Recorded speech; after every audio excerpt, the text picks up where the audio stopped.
Welcome to Author Update. We have some breaking news for you, but first, I'm Thomas Sumstat Jr. And I'm Jonathan Sherker. And what's our breaking news?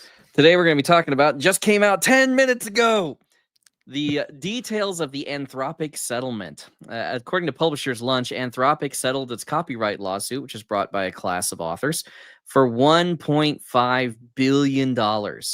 The settlement will be split among the right holders of all the books included in the class after administration and lawyers' fees and expenses, and will pay out in 4 installments, with the full settlement finally being paid in 2 years.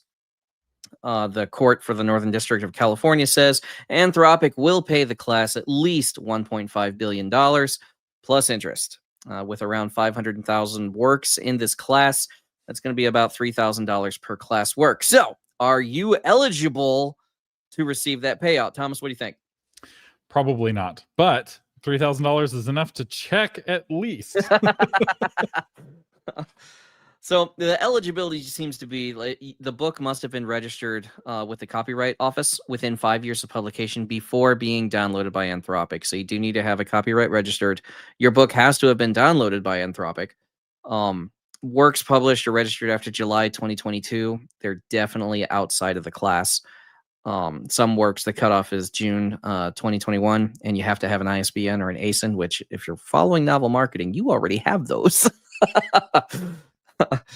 So you have to have been considered notable enough by Anthropic to train on. So there's only about 500,000 books that they trained on. So you can assume that these are probably the 500,000 best-selling books or most notable books based off of whatever metric that they were using. So if your book is from before July 2022 or June 2021, so if you might, if you're in between those, but if you're before June 2021 and your book was prominent either back in the day or today, and the copyright was registered in a timely manner, and this is the real humdinger, as we would say here in Texas, because this leads us to our next story, which is Jonathan.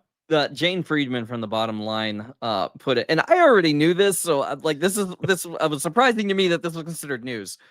The judge ruled that a book must have been registered with the U.S. Copyright Office within 5 years of publication. Okay, so we already talked about that. Authors are finding out that their publishers haven't registered their books for copyrights, even though they're contractually obligated to do that.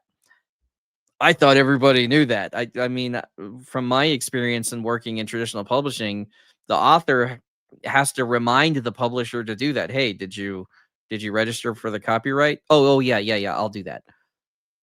Because so copyright law, often to get statutory damages, the registration of the copyright must be timely. It must be done in a timely manner.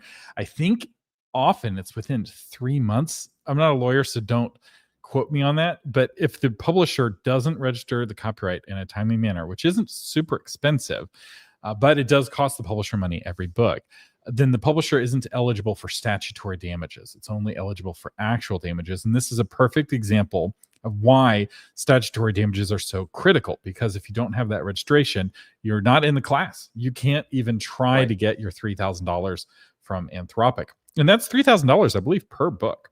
Which means if you've got 10 books in the class, you might have $30,000 coming your way. This actually could be quite the windfall for authors who had books that were hits back in the day, aren't selling at all anymore, but now that book is giving them $3,000 of class action money.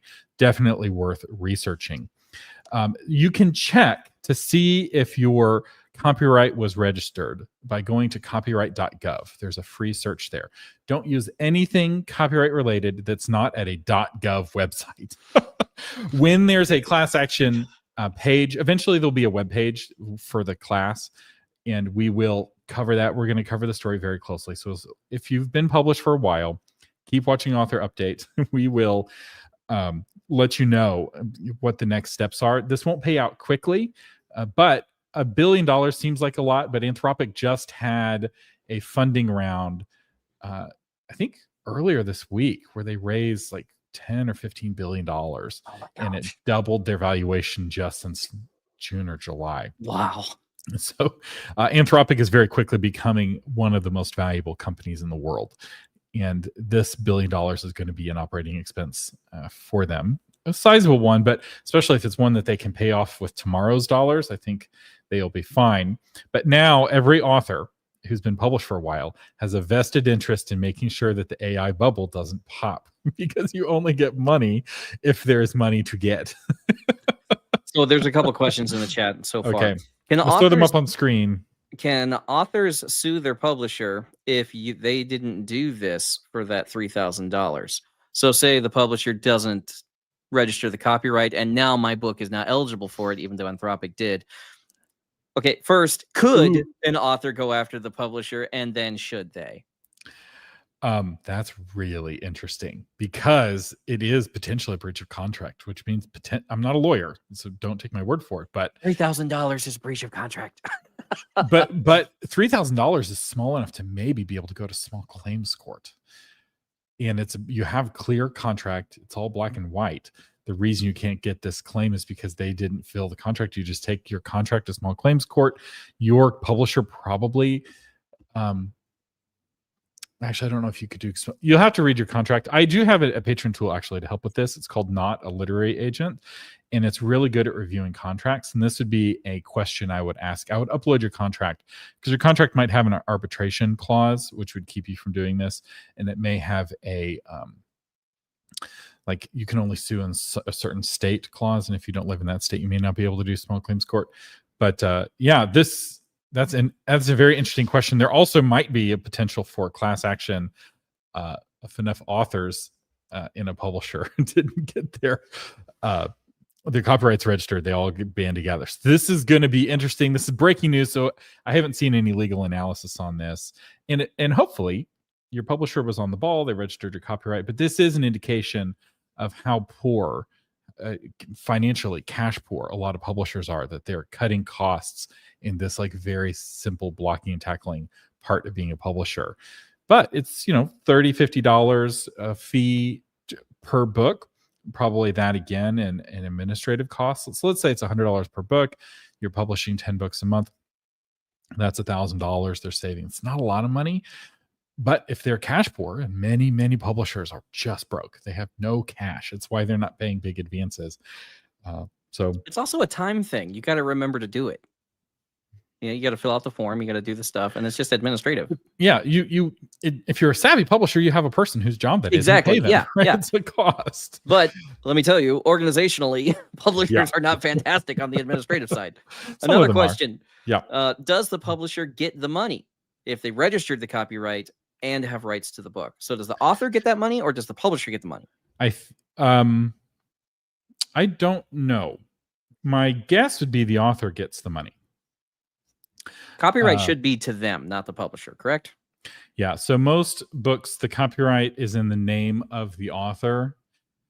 We may need to bring on an actual lawyer to walk through this, or if we wait, there will be lawyers who will comment on this, and we can report on what those lawyers are saying.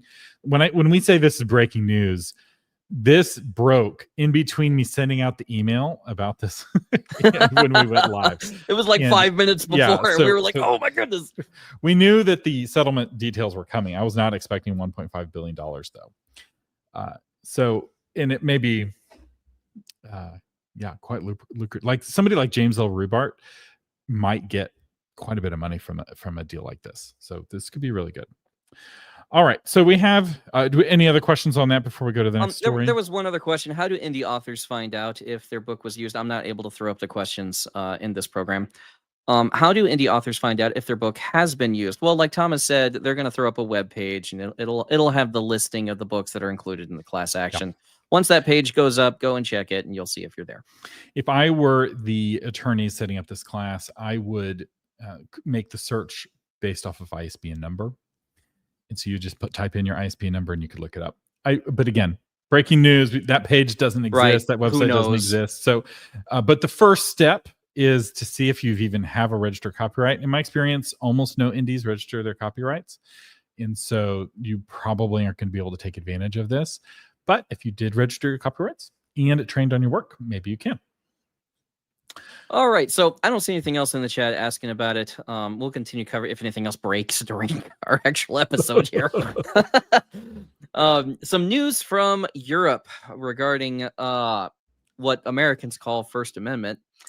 An Irish author has been arrested by British police for tweets he posted from America. So on September 1st, 2025, Graham Linehan, the Irish creator of Father Ted and the IT Crowd, was arrested at London's Heathrow Airport after he got in from Arizona. 5 armed officers detained him over 3 X posts that went afoul of the UK regime's speech codes. He kind of had a health scare due to high blood pressure during custody. He was released on bail with one condition: you are not allowed to post on X anymore. This is just kind of the highest profile arrest recently regarding social media use as it is practiced in Europe, or UK is showing up the most here. Canada's like really close behind on the UK. Russia does this all the time, but it's Russia and no one's surprised by this. But the UK does it more. The UK is arresting 30 people a day for speech violations, and Russia's only arresting about 10 per day. So, and I believe Russia has a larger population. So you're far more likely to be arrested for violating government speech codes in the United Kingdom than you are to be arrested for violating government speech codes in Russia, which Europeans like to think of themselves as morally superior than. Russians are fun, man. I like Russians. But it's not just social media posts. In the UK, Christians have been arrested for praying silently in their heads. Seen a lot of stories on that. It's actually surprisingly common. And for quoting Bible verses. So British jails are filling up with Christians and political dissidents. And for authors, this is a concern. Particularly if you write about controversial topics. It's not just your writings on social media that can get you arrested. It's your writings anywhere.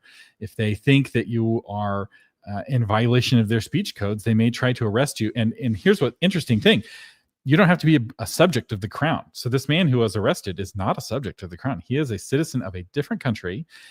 He's a citizen of Ireland, which is not it's not Northern Ireland. So there's Ireland, the country, and then there's the Republic of Ireland, which is the chunk in the bottom, and then there's this tiny bit at the top, which is Northern Ireland. Northern Ireland is a part of the United Kingdom. The Republic of Ireland is not. So my understanding is that this man is a citizen of the Republic of Ireland. He did his quote-unquote illegal conduct in the United States. And it doesn't matter. The United Kingdom sees their speech codes as governing the entire world. And they arrested him because I think he was flying through Heathrow. I don't even know if England was his destination. So there's some question of, if you're flying to Europe as an American author, could you be arrested in Heathrow? Because I will say I've flown through Heathrow on my way in and out of Europe quite a bit. There's a direct flight from Austin to Heathrow through British Airways. And the question is, maybe. So I don't think that you're at risk if you have an American passport because the UK is occupied militarily by the United States still. So asking the Americans for help in a war is kind of like asking the ancient Romans for help in a war. So the Maccabees thought it'd be great to get the Romans help against the Greeks, and then suddenly the Romans are running everything. Kind of how it is. The mob, like people are paying us for protection. hey, I'll make you an offer you cannot refuse. I know Jonesy posted this on X, but we're gonna let it go. Okay, it's gonna be fine. So I do not think that the British are willing to arrest an American, but I'm not convinced of that, and they very well may. I also think if you have a there are performative actions, right, where you're demonstrating your morality by taking a huge, possibly illegal step, which is being done by both sides, of wherever you are. That. It's shown it's considered to be a strong action or a strong stance to take, that I am willing to take this action of conscience even though the law hasn't caught up to what I think morality should be yet. So the question is, what's the threat level to an American who, exercises their First Amendment right in the United States of America to disagree with the stuff that's going on in the world, or any government, or any president or king or whatever, and then when they travel to the UK, what is the actual likelihood of them being taken into custody? And this is something we should use to govern our activity here. Yeah, I will say this would be the very best thing to happen to your book marketing, maybe ever. Oh, absolutely. You know how many books you would sell if you got arrested by the UK police because of your books? Yeah, part of me is like, should I be afraid of the United Kingdom? And I'm like, no, I've seen The Patriot. Oh yeah, that my historical ancestors. documentary. I had ancestors who fought in the Revolutionary War. I think I had ancestors who fought in the War of 1812. And if I showed any fear of the United Kingdom whatsoever, I would be dishonoring their memory. So I will not dishonor the memory of my ancestors, and I will not be afraid of the United Kingdom. I also think you're safe if you have a UAE passport. So the UAE owns a lot of England now. So in many ways, the United Kingdom is a military client of the United States, and they're an economic client of the Arabs. So the American, they're a military client of the Americans and an economic client of the Arabs. So like a big chunk of the London Stock Exchange, Good Energy, the City Football Group, 70% of the UK municipal water is foreign owned. The Arabs even own Man City Football Club. This is like so much of the UK is owned by the United Arab Emirates or its affiliates. And so if you have that kind of passport, I think you're also safe. So the question is, if you have a Canadian passport, especially if you have a Commonwealth passport, I would be very cautious. Although I don't think the Republic of Ireland's in the Commonwealth. I'm not sure about that. But the UK is not a global power anymore. You know, they're very much a client state, and you won't get arrested in the UK for flying an American flag. You won't get arrested for flying a Palestinian flag or a UAE flag, but you might for flying an English flag or, you know, the flag of St. George or the Union Jack. I've seen a lot of reports recently of the English being arrested for flying their own flag. You get arrested for flying an Irish flag. I guarantee that. I love the phrase "the Troubles." It's such a beautiful euphemism for a bloody civil war where people were blown up constantly. So there's a more fundamental issue here, though, because people will say, "Oh, well, it's because of hate speech," and we're trying to crack down on hate speech. And what this doesn't recognize is that hate is a natural human emotion. In fact, it's a natural outgrowth of human emotions like love. I can't say that I love justice if I don't also hate injustice. I can't say that I love my wife if I don't also hate harm coming to my wife.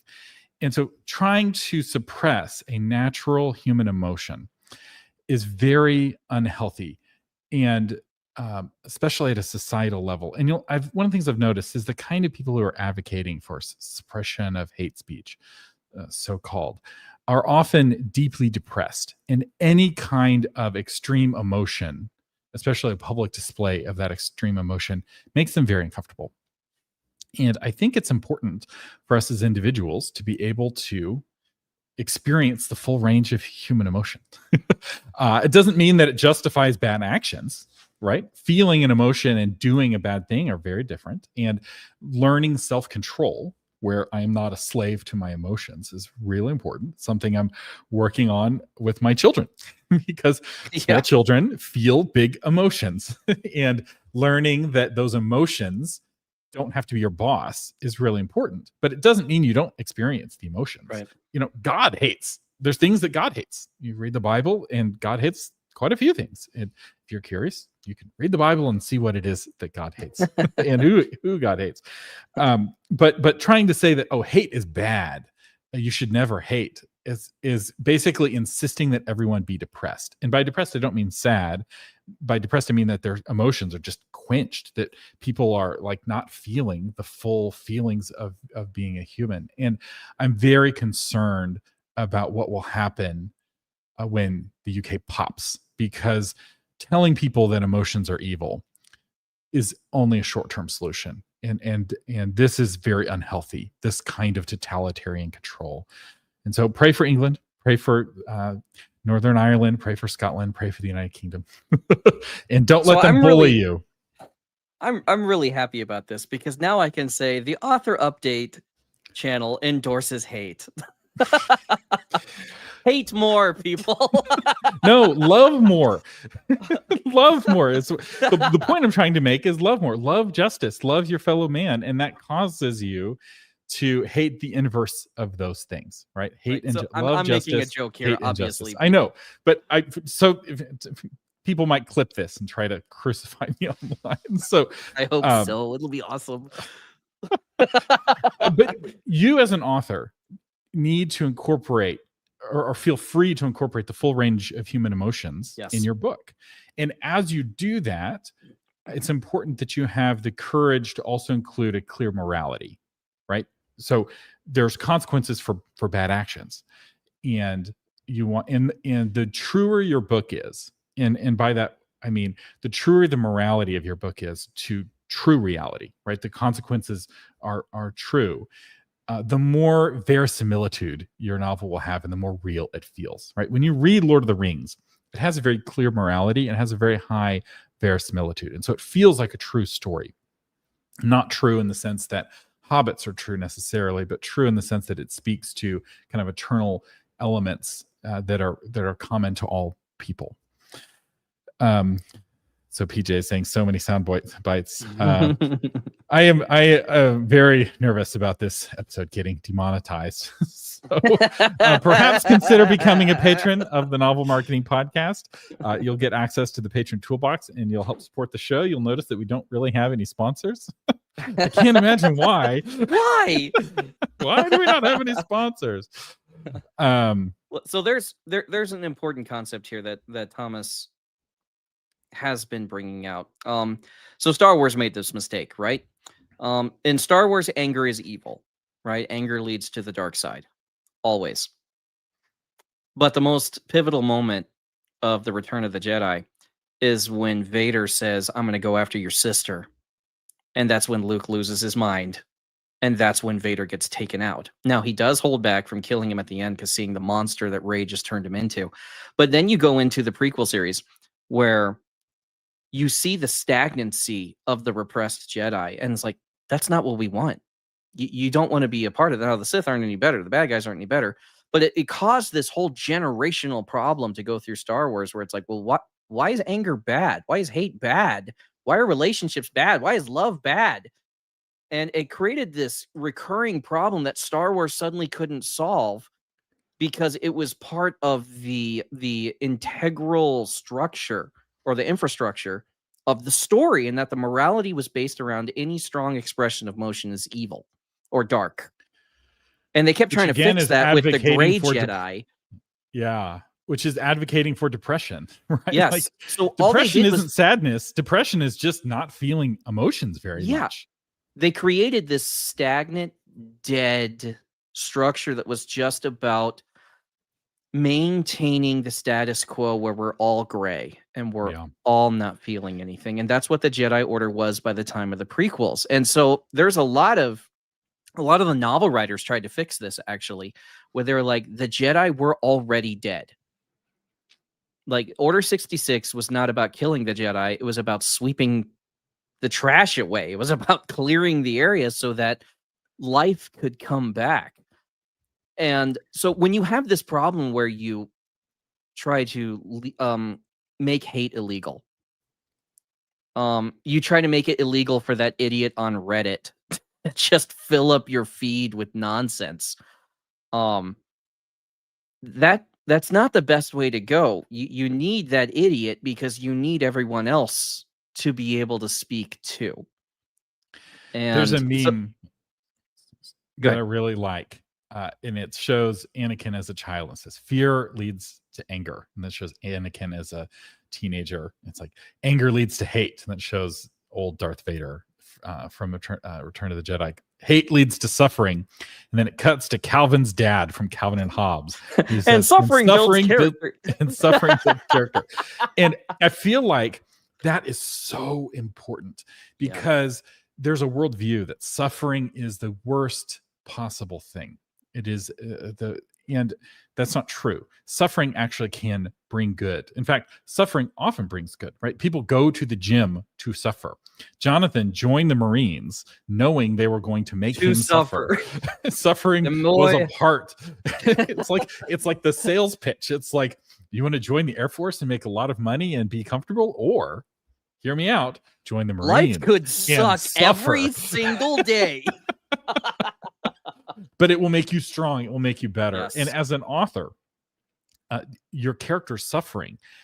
How does that impact them? Because it doesn't always make you better, right? Someone who's suffering with an illness and it's debilitating and it's killing them, that's very different than, say, suffering in the gym. But saying that suffering is always bad, I think, is very toxic. And it's toxic in your writing. It's toxic in society. I should probably move on to the next story. This is actually an internal Speaking news of story. suffering. Yeah, it was shake the camera here. Oops. Get me back in the middle. If you've been trying to check out with the Novel Marketing Conference and the price has not seemed right to you, there is a bug on the promo page at novelmarketingconference.com where it's doing like some kind of strange currency conversion and showing a wrong price for some people some of the time, which has made troubleshooting the problem quite complicated. We're aware of the problem. And the one thing I just want to say is it's not a real problem in the sense that if you go to checkout, you'll see the correct price and you'll check out with the correct price. So it's just really bad marketing because right now it's showing a higher price than the price actually is. So there's a lower price in your cart. Check out novelmarketingconference.com. Early bird pricing will end in 2.5 weeks. It ends at the end of September. So do go to novelmarketingconference.com to learn more. We have some audiobook news. So we teased this a couple weeks ago, but 11 Labs has launched a new 11 reader audiobook marketplace where you can, with like 5 clicks, make your audiobook available for readers to pay you for, and you get 60% of the money. Jonathan? So it was announced on September 3rd. Here's basically just the features and stuff that come with it. You will create your free account at 11reader.io/publishing. You'll upload your manuscript. It will split the file. It'll process it. It'll do all those things. It will generate lifelike, contextually aware narration in over 32 languages with another 31 languages planned. So for those of you who are looking at branching out into foreign markets, here's a great chance for you. Narration is on demand, this is the most interesting part for me. Users select their preferred voice to listen to, and the audio is generated instantly without you choosing that. Now, there's an upside and a downside to this. You don't get to pick how the performance of your audiobook goes. The reader does.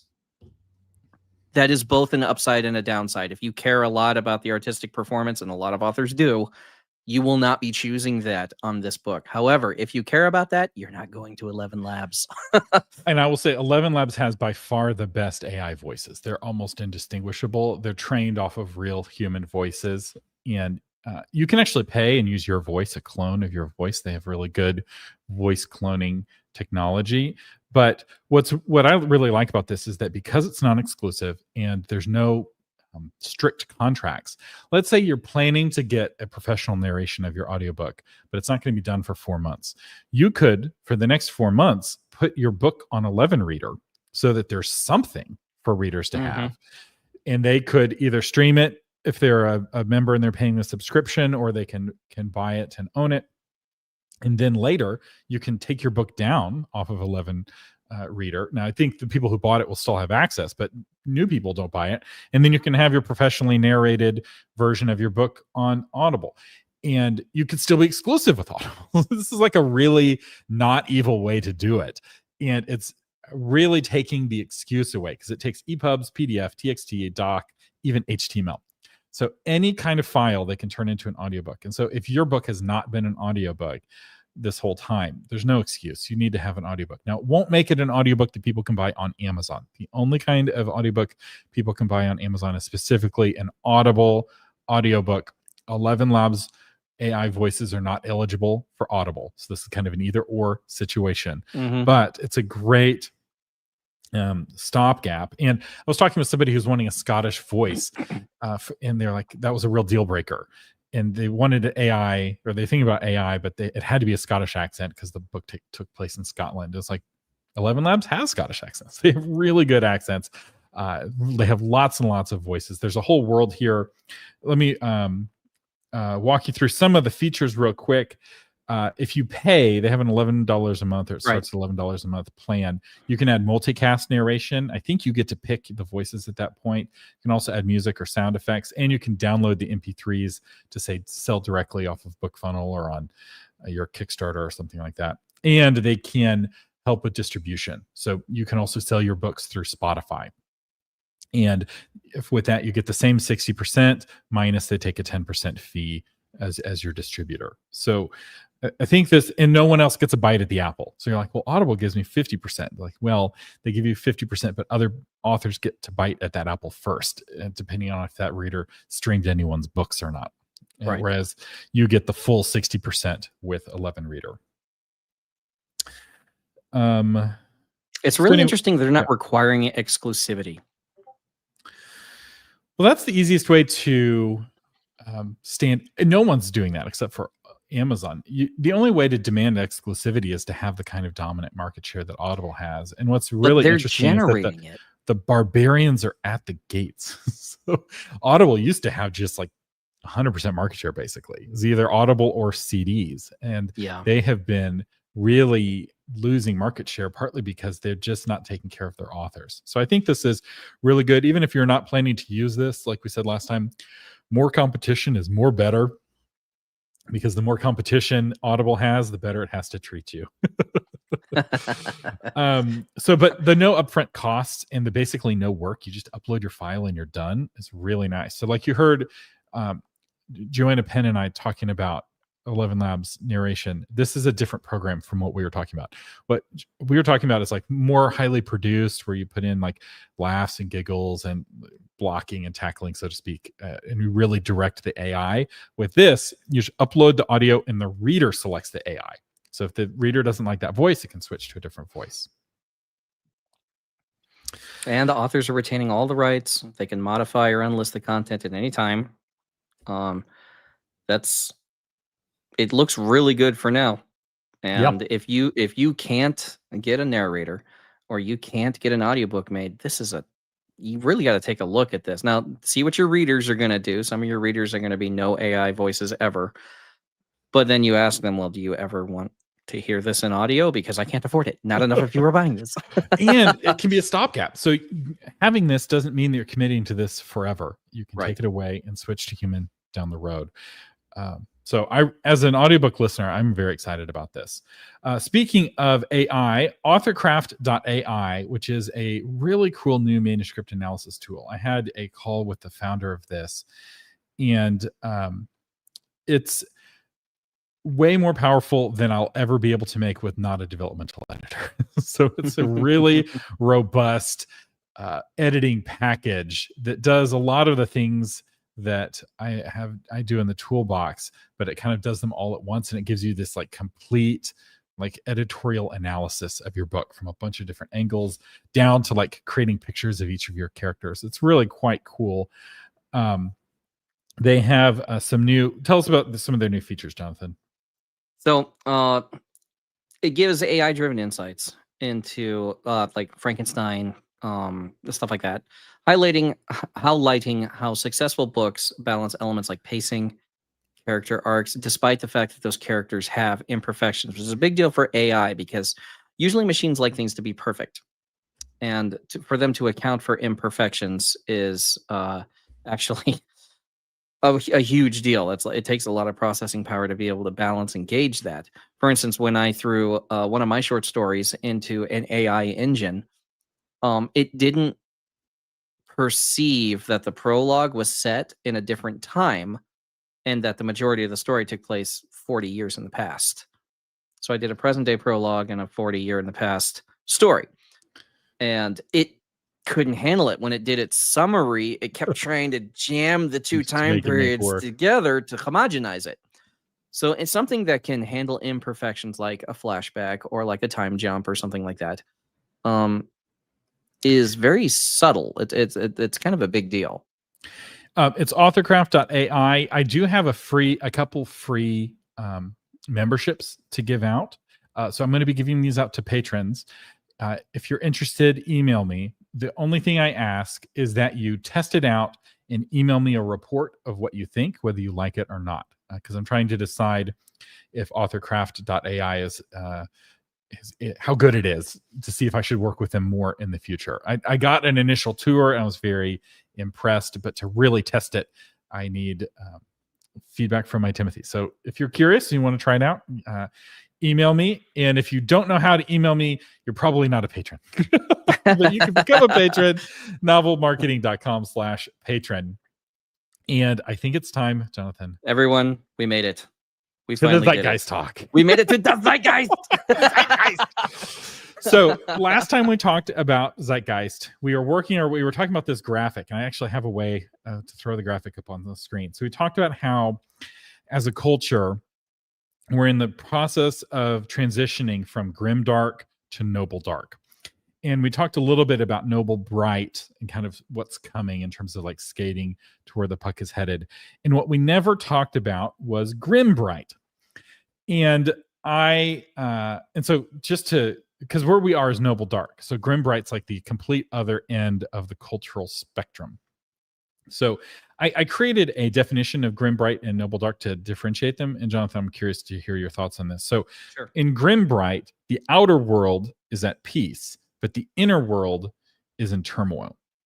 Whereas in noble dark, the outer world is in turmoil. So the world is broken, but the inner world is at peace. So I it's kind actually reversed those in my head.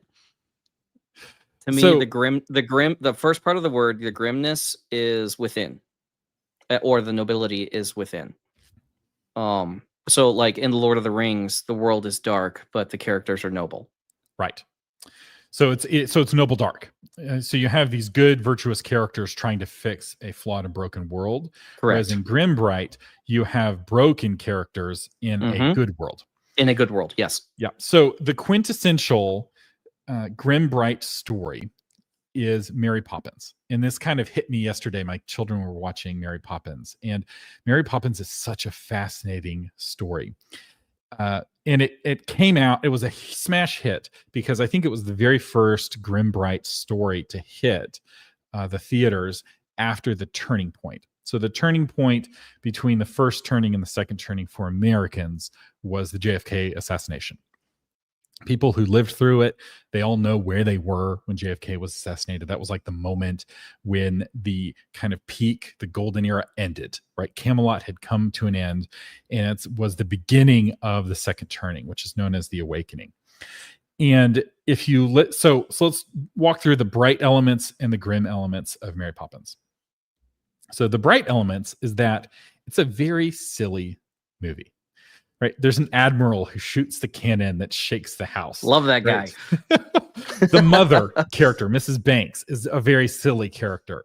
The laughing old man is very silly. There's this kind of whimsy and silliness to it. And this is enabled because they live in a very stable, happy world. Yes. Right. The children run away from home, and the world is so safe and stable that Mr. Banks isn't even concerned about it. In fact, it doesn't even really register. And then the police find the children, bring them home. The good and just police, right? These aren't corrupt police. These are good and just police that are dutiful and they're doing their job.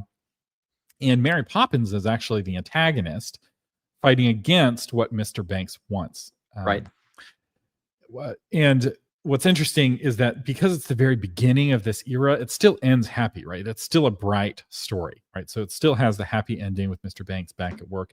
And the other thing that makes it grim bright is that the stakes are very low, right? The stakes are, will this father have a good relationship with his children? It is not the end of the world. Well, that is the end of the world to the children. True. Which is kind of the POV of the movie. Yeah.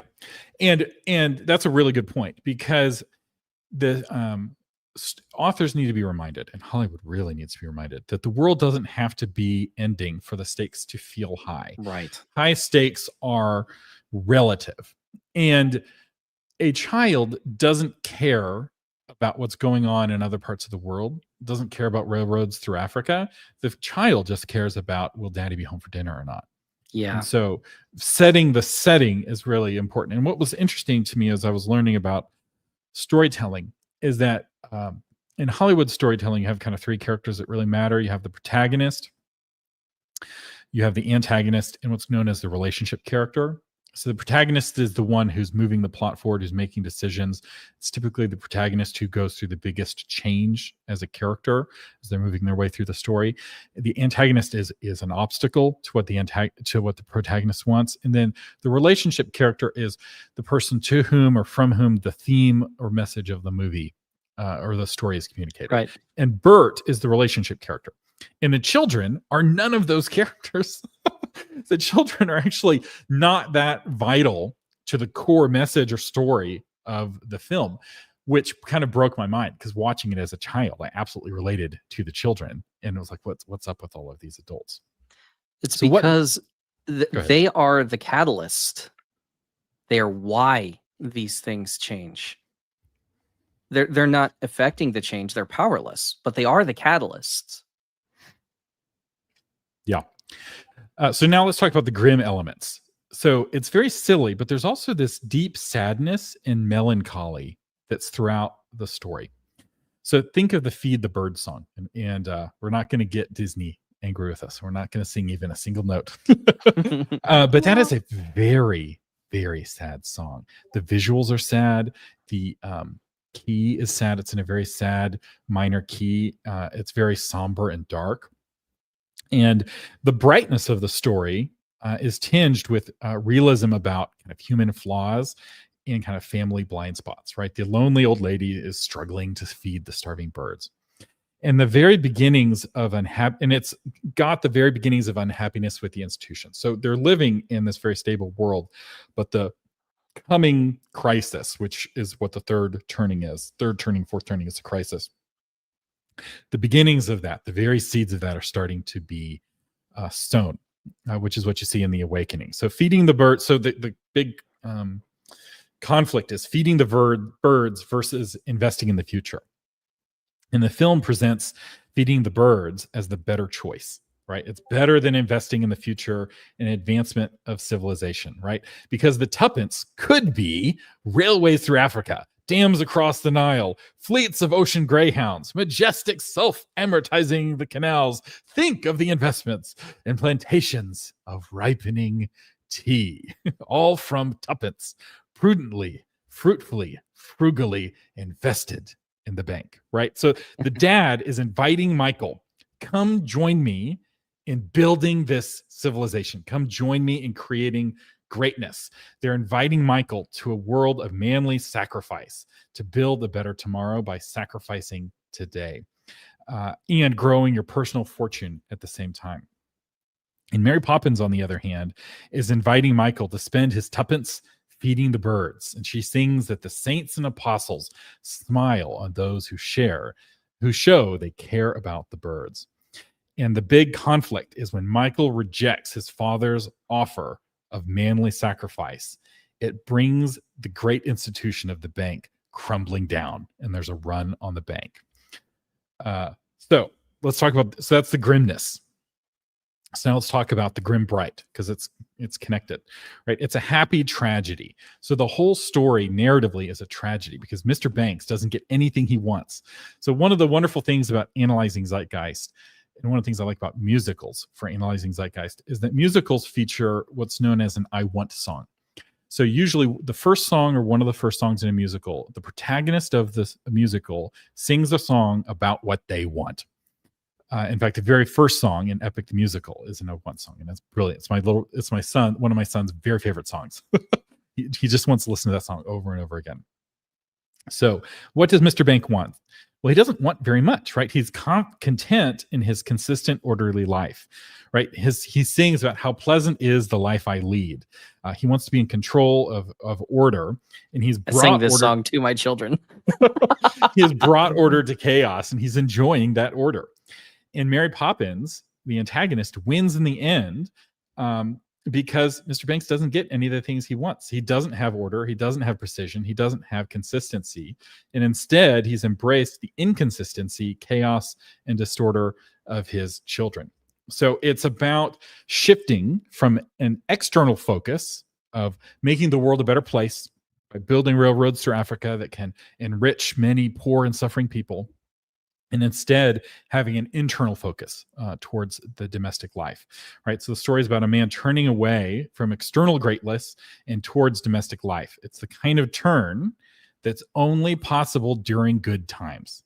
And that's really key. So now this is where we're connecting it with the zeitgeist. This is only going to resonate during good times. It's when good times are all around us that people get bored, but they also get, they start to realize that their internal world, and the internal world could be family, but it could also be like your own psychology, is disordered, right? So that's what grim bright is, right? The world is bright, but my life is grim. And this is why Disney set, or was wise to set this story at the peak of the British Empire and released it at the peak of the American Empire, right? So it took place during the golden age of the British Empire, the very height post the Victorian boom, and it came out in 1963, which was the height of the American cultural supremacy. And so there's a resonance and a rhyming there where Americans in 1963 could really relate to the British in 1903. So because America was experiencing a golden age at that time. Sorry, I was looking over at the chat, glancing at it briefly. So here's the bottom line. This is a story about good times creating weak men. Mr. Banks trades his ambition to walk with giants, which he sings about during his big transition song towards the end of the movie. He's like, I dream of walking with giants, and the cup is shattered, right? He's like, I'm giving up my dreams. My dreams have been taken away from me. He's very sad. He's realizing he's no longer going to be a strong man. He's going to be a weak man. But he's a weak man who has internal fulfillment because he's flying kites with his children. And each one of the turnings is correcting something that went too much of a good thing became a bad thing in the previous turning. So there's this constant kind of repentance and correction as the turnings go round and round. And it's very interesting how the story hits differently, because when the world is broken, we need men who are willing to make sacrifices to build those railroads through Africa, to build the institutions that will fix a broken world. So Mary Poppins is, like I said, quintessentially a grim bright story. And to help explain the turnings, I want to see if we can adapt this grim bright story to a noble dark story. And Jonathan, I want you to compare my adaptation with the reboot, which I have not seen. I am. So the reboot came out. I have not seen the reboot, but I want to talk a little bit about how we might tweak Mary Poppins if it were to come out today. And it's going to be worse, because Mary Poppins, the story, is very much a creature of its time. It's not just a grim bright story. It's a very beginning grim bright story. It's about that transition. Like, you almost see the transition in the movie. So the very first song that Mr. Banks sings about how happy I am in the life that I lead, he's rejoicing in the noble bright time. And at the end of that song, his wife says, the children are missing. Your internal world is disordered. And it's like, that's when the grimness begins. So how would we change this story? Well, one thing, we definitely need to darken the setting, right? I would set it in present day London. There's migrant gangs roaming about the school, beating up fellow students. And the cops are not good and noble, but they're dragging people away to jail for complaining about the gangs online. And there's this ever-present fear of the government, a fear of neighbors, and just this like sense that something is broken, society is not right, we're not safe out there. Mrs. Banks doesn't actually need to change very much. I would keep her as a feminist, but now she's fighting for women's spaces to not be invaded by perverted men. So she's not chanting votes for women. She's chanting lose for women. She sings about her friends who are being arrested for misgendering men who are pretending to be women. So she's still a feminist. I don't think there's much change needs to happen there. Mary Poppins is now a noble, dark angel of discipline. She's still kind, but flint hard. She trains more than she coddles. She drills thrift, first aid, courage, and grit. And as a character, she's practically perfect in every way. So you're not really changing Mary Poppins either, because this is basically still who she was in the original story. Right? She doesn't smile very much. I would age up the children. So I'd make Jane and Michael teenagers so that they can grapple more with the broken world. And I would switch Bert to kind of an underworld fixer who uses his underworld connections for good. So Bert is teaching the children how to defend themselves and others from danger. So instead of going on a magical outing to the countryside, perhaps Bert and the children violently rescue the bird lady from muggers. And then Jane and Mary Poppins are able to use their first aid skills, right? So they're very much kind of actively working to try to fix the broken world, but they're doing it at this kind of small childhood level. But they're learning. Mary Poppins is teaching them not to be victims, right? To be an agent of change, to like go out, change the world, fix, be a light in this dark world, right? They're learning how to be strong men, so to speak. These are the hard times that make strong men. So Mr. Banks, keep him at the bank, but I'd make the bank corrupt. They're profiting off of the migrant crisis, let's say. And Mrs. Mary Poppins helps Mr. Bank repent from profiting off of societal collapse around him. And as he's repenting, he starts ruthlessly working to root out the corruption in the bank. So the restoration of the institution is a really key part of the story. And Mr. Bank must act quickly before he gets pushed out of the bank, right? So there's forces inside of the bank that are pushing against him that are benefiting from corruption. So Mr. Banks must either rise to power or get fired. So he's working long hours, and it's those long hours that are keeping him away from his children. And his children are also struggling against this violent world, but they're doing it separately. And it's pulling them apart, but they're fighting the same cause, but they're doing it apart. So the key plot change is that when Mr. Banks invites Michael to help him at the bank, Michael, instead of rejecting the invitation, accepts the invitation, because Mary Poppins has helped Michael realize that he can do more good with his dad to build a virtuous institution than he can having street fights with criminals. And so it's this kind of invitation for adventure. Because one of the elements of the awakening, that second turning, was there was a lot of conflict between the generations. Boomers did not get along well with their parents, generally speaking. That's not the case in a fourth turning. In the fourth turning, people are working together well, right? Right now, there's lots of unity amongst families. Lots of people still live with their parents. They get along well with their parents. There's the sense of we're in this together. The world is broken and we have to band together as a family. So the resolution of the story would show the father and the children working together in the bank to advance the good, the true, and the beautiful. And in the final scene, now that they've purged the corruption from the bank, they're able to fund the railroads through Africa and restore their broken city. And they build a new, beautiful world together as a family. And this ending, you'll notice, kind of rhymes with the ending of Epic the Music, where Odysseus and his son Telemachus are fighting together to rid the palace of the evil suitors, right? It's father and son fighting alongside of each other to make that new, beautiful world that Odysseus has longed for in the whole story. So this is a story about hard times creating strong men and strong families, right? It's not as good of a story, I will say. Because again, Mary Poppins is a grim, bright story, but this is how I would tweak it to kind of resonate in the current zeitgeist. And I'm curious, Jonathan, what your thoughts are and what you think, how this compares with what they actually did when they rebooted it. I imagine it's nothing like this. Yeah, the original Mary Poppins was about wonder. Enjoy the world. Enjoy feeding the birds. Enjoy magic, because Mary Poppins is Jana says I'm ruining a classic. Yeah, no, he is. I'm getting there. yeah no, it's definitely worse, like I said. But it's fine, because that's what grim dark is. Okay, it's just Mary Poppins doesn't belong in grim dark. Mary Poppins is at her core a transcendent character.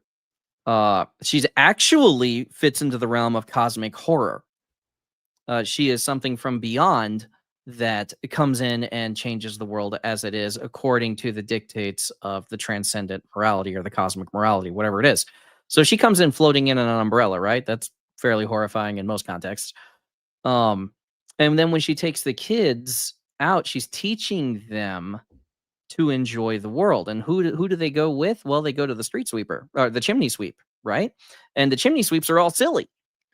And they're having a great time, and they're dancing. It's a great song. My kids love that song. They love that dance. And now in reality, they're all dying of black lungs. Exactly.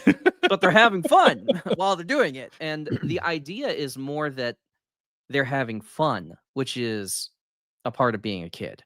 Yeah. Is the world good if you're not having fun? You can't tell me about railroads and the greyhounds of the ocean if we can't enjoy the world that we're in.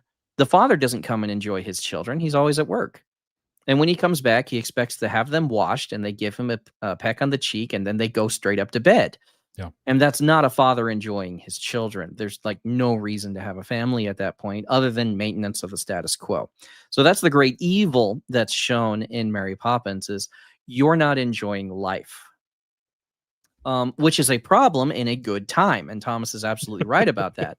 If you live in a good time at the peak of the British Empire or the American Empire and you're not enjoying it, what is wrong with you? And so something comes down to tell you, hey, a little chaos is fine as long as you are enjoying the good time that you are in. Yeah. The Jana reboot. Sorry, Okay, real go quick, ahead. let me jump in. Jana says it would be a good story. It's just not Mary Poppins. And I think this is really profound because the story that you're telling really has to be connected to the time in which you're telling it in terms of where the zeitgeist is. Yes. And when you adapt a story to a different zeitgeist, you are making a different story. And I think this is why people are so frustrated with Hollywood right now, because Hollywood doesn't know how to tell a story for the current zeitgeist. And instead, they keep telling stories from previous zeitgeists, but with like better computer trying to graphics. fit it. Yeah. It doesn't fit. And they're trying to ram it in. Yeah. And it's just very frustrating. People are wanting Epic the Musical. And they're not I'm getting there. Yeah, okay. I'm getting there. So in my analysis here, I will get to, why grim darkening Mary Poppins is a mistake. So in the reboot was weak. Okay. Because it did not fulfill the mission of the first Mary Poppins.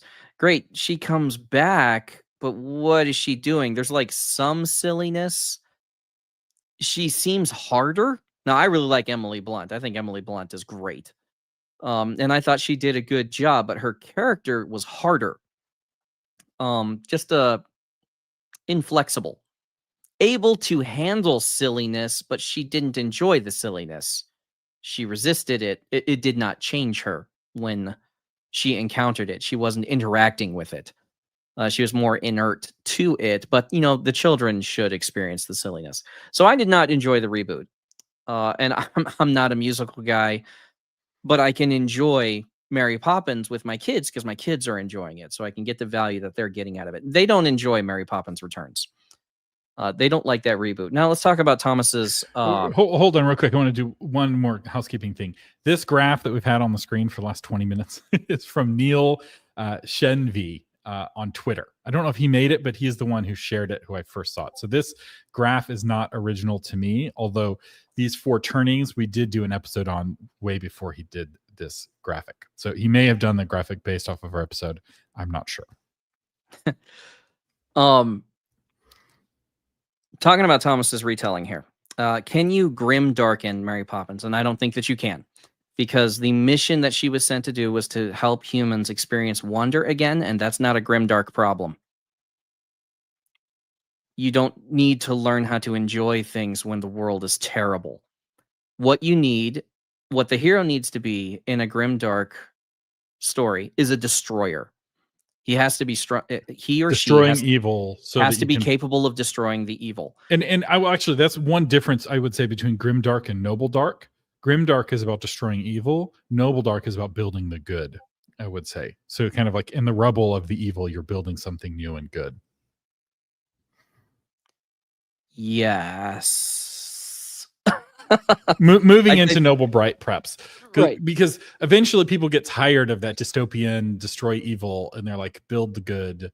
Found Camelot, right? We don't just want to hear about Noble Dark is the good is under attack. Gondor is under siege and it's about to fall. The tree is fading. The Ents are losing the forests. I think Noble Dark is the good is on attack. No, absolutely not. No, Aragorn is leading the armies of Gondor to the gates of Mount Doom. That's and the doing war end. upon That's it. the last battle, and they lost. The only reason that they won the battle was because Frodo got the ring in. That whole attack was a distraction. I think Noble Dark is the good is under siege and it's losing, and we're looking for a hero who will make the good not lose. Grim Dark is there's no good. We need someone because it can't.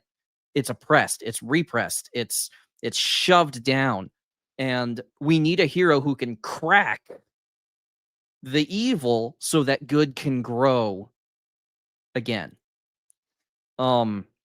Noble Bright, like Narnia, for instance, is that there is good, and it is so good.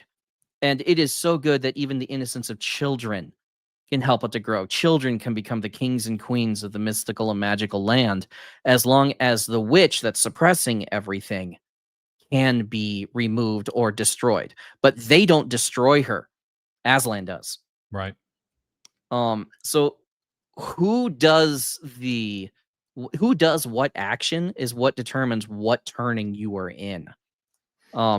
Grim Bright, it's a good world, but we're not enjoying it for some reason, and we need to learn how to enjoy it. We're broken inside, we're grim inside. And I brought this up to you before, we'll talk about here. Christopher Robin, the remake with Ewan McGregor. And not remake, but you know what I'm saying.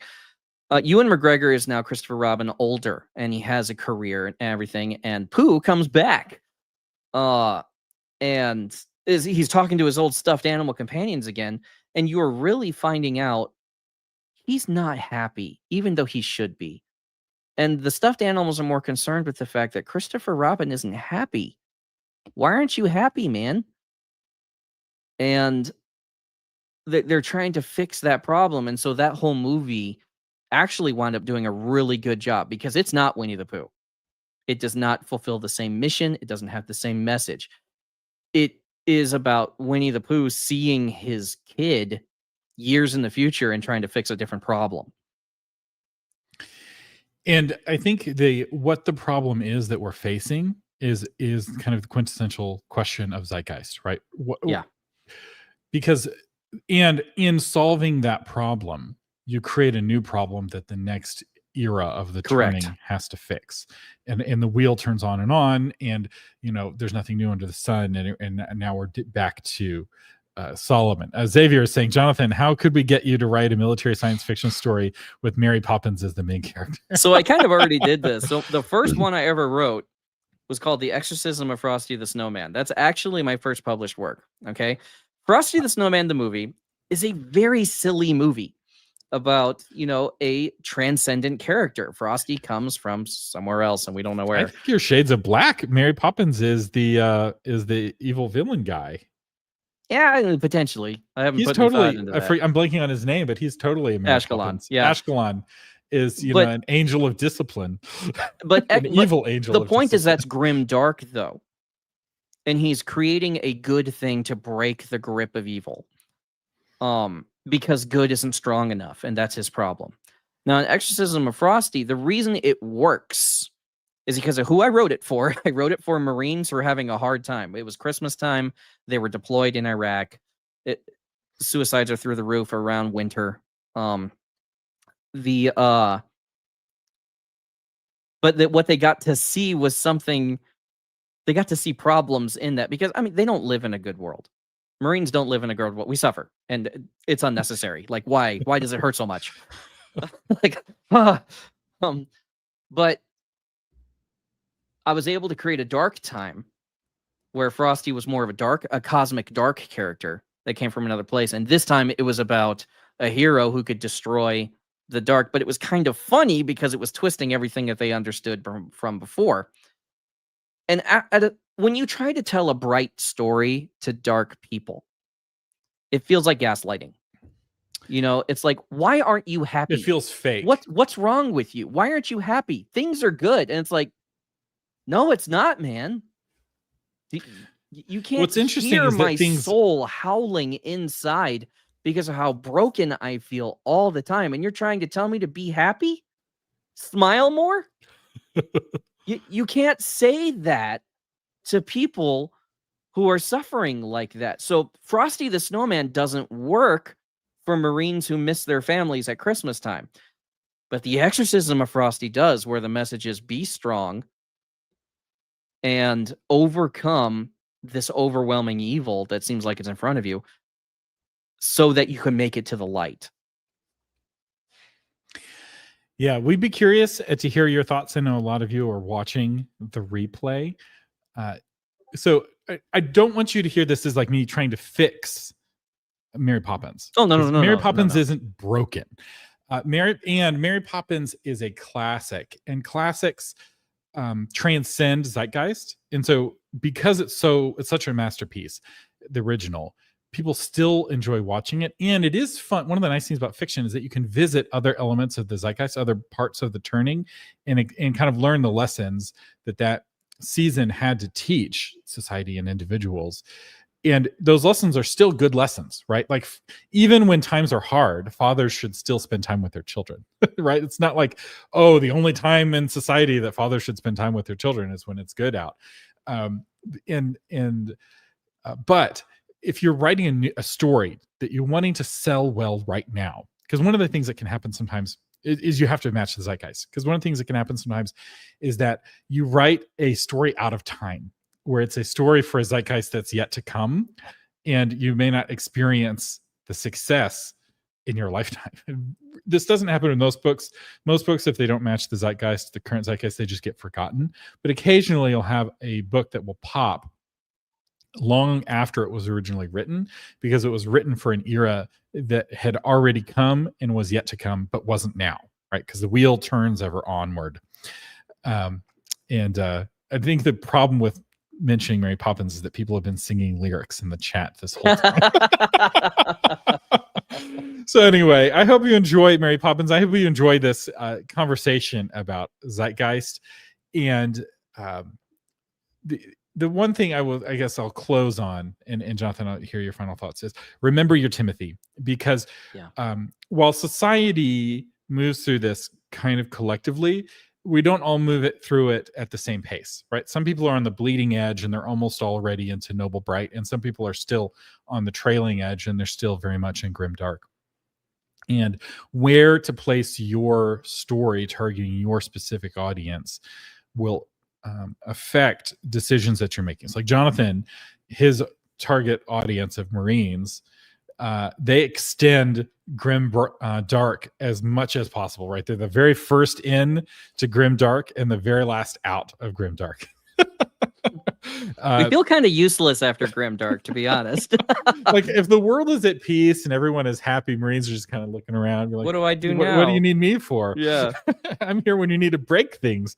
I'm not very useful if everything is right and good. And it's interesting. I was reading Arthur. There's a King Arthur and the Knights of the Round Table by, I think his last name is Green. He's one of the Inklings. It's a really good book. And at one point, Arthur and his knights have like cleaned the kingdom of all of the bandits and the brigands and the monsters and the Saxons, and there's peace.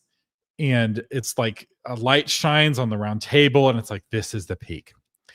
And it's at that point that things internally start going bad, in a sense, where they start seeking the grail, and that causes them to look inward and start dealing with their own sins, and things start kind of falling apart. It's when Lancelot starts cheating with Guinevere. It's very interesting, and where you kind of see that it's actually like a moment, like the light shines, the round table is illuminated, and it's like, and the wheel clicks into the next era. And sometimes the transition from one era to another is really slow. It's kind of like falling asleep, where you don't really realize that it's happening until it's already happened. And other times it's like getting knocked unconscious, where there's like a pivotal moment. The president has been shot and the world is now different. I don't understand why or how, but there was the time before Kennedy was shot, and there's the time after Kennedy was shot, or the time before the war and the time after the war. I was reading a quote from Mark Twain about the Civil War, and talking about how differently people in the North and the South remembered the war. Yeah. So for people in the North, by the 1880s, 1890s, the war was something that almost never came up in conversation. They didn't think about it very much because it didn't impact their lives very much. Whereas in the South, people talked about the war all the time because of how disruptive getting conquered was and how their whole life had shifted and changed. And so if you're right, and so as an author, he's like writing for these two audiences, right? Because he kind of had a foot in both cultures. He was able to write a really compelling Yankee protagonist in Connecticut Yankee in King Arthur's Court, and he was also able to write really compelling Southern characters in Huckleberry Finn and Tom Sawyer. And he was realizing these audiences are in different points. Like, as we weren't one people the way we were in the 1950s. We were very much two different peoples, and culturally what was resonating was very different. And potentially his writings kind of helped unify the country. Potentially be interesting to investigate. But anyway, we have gone on very long. Jonathan, do you have any final thoughts before we call it a day? If you're going to serve the people that you're writing for, I really recommend, whether you're Christian or not, look at what Jesus did. Jesus looked on the multitudes and had compassion. He didn't have compassion first. He spent time with them. He looked at them, he saw them, he observed them, he experienced what they were going through, and he had compassion. And that's when he turned to his disciples and said, fix it. Your whole mission is to fix this. So you need to look and see what your audience needs. Like, I know what my Marines need. Okay, we are people out of time. Okay, we go to deployment, we deploy to Iraq, and we experience the worst things in the world, and then we come back and we're people out of time. We don't experience what normal American civilians experience when we come home, which is why there seems like there's such a disconnect between what seem like are now two people. And we're working really hard to try to get back so that we can enjoy life again. But like, if you watch the movie American Sniper, he's incapable of ever coming back because the evil still needs to be destroyed. Chris Kyle suffered because he couldn't destroy enough of the evil, and it just offended his spirit that it still existed because of the horrible things that he was forced to observe, and he couldn't fix it fast enough. And he felt like he had deaths on his conscience of the people he couldn't save, the evil he couldn't destroy fast enough. And that is something it's very difficult to understand about heroes, is sometimes it's not about... This is something I need to explore with Superman, is who he can't save, who he can't save fast enough. That would be a great thing for them to explore with Superman. The things he has to do. I thought End of Man of Steel was great, where he has to save those people and does something he would not normally do. He breaks Zod's neck to save people. Breaking his own code in the process. Exactly. And that's powerful because people ignored that. They just didn't like it because, oh, Superman wouldn't do that. Well, go to The Mandalorian, season 2, where he takes off his helmet so he can log into the system to find out where Baby Yoda is. And then he has to confess to it, to like the priestess of his people later on. Have you taken off your helmet? Yes. And they cast him out because of it. And he has to earn his place back into his tribe because he violated his own code to save his family, to save someone. And it's so powerful. Everyone loves that. And I don't think people are verbalizing what that is. What are heroes suffering to do the right thing, to destroy the evil so that good can live again? So that's who I'm writing for. That's why I'm so passionate about it, is that's who I write for. That's what I work in. Whatever you are working in, whatever your people are, and not everyone's audiences are going through the same thing. Okay, if you're writing for women in the UK right now, it's grimdark. It's also a reminder of how important what you're doing is as an author, because whatever story you're writing and whoever you're writing it for, you're giving them a narrative framework to help better understand and interpret and make sense of this complicated, broken world that we're living in. Yeah. And so love your book, love your reader, write a better book, and come like and subscribe and ring the bell.